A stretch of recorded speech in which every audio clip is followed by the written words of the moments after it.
So testing these two shift knobs proved to be a very easy process. I mean, I was just driving around with them, feeling how they feel, and I guess here are my final thoughts.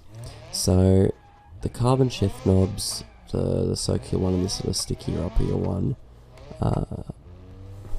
they both feel amazing. They're both made of real carbon fiber, at least that's what it says everywhere.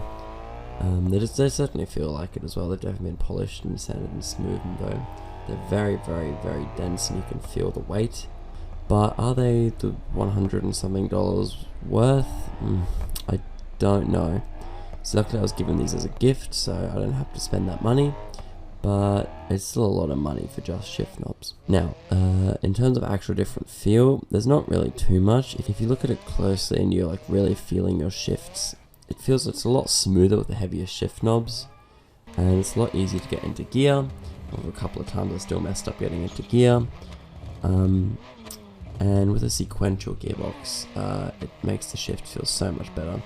Whereas the big clunky metal stock shift knob, that is just too big. It's just, you have to have a huge hand to fit all the way around it, whereas this one's nice and small, you can just bang gear shift. So yeah, if you enjoyed this video, make sure to like and subscribe, and I'll see you in the next one.